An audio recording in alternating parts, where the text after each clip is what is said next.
Assalamualaikum semua. Puasa-puasa ni jangan buat drama.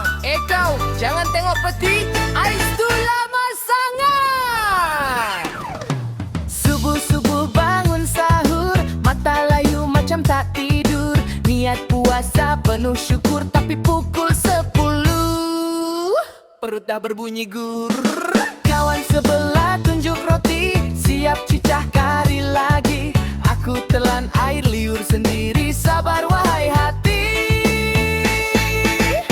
Pergi ke pasar, beli petai, singgah sebentar beli ikan pari. Kalau puasa tahanlah sikit, oi, jangan asyik fikir nak makan kari.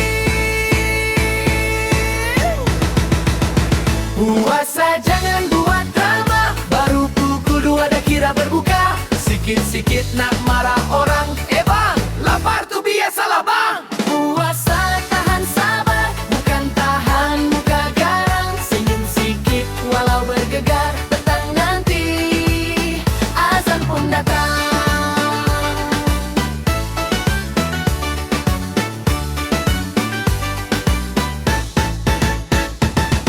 Pukul 3 mula gelabah, nampak kuih terus berubah.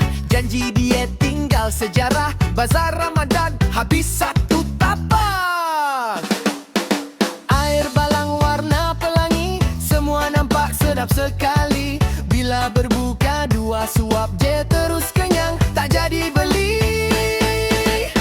Anak dara pakai kebaya, pergi ke sawah petik selasi. Kalau dah niat nak puasa, jangan curi-curi minum air. Kau ni kenapa baring? Baru pukul 4 dah tak larat. Puasa ni tahan nafsu, bukan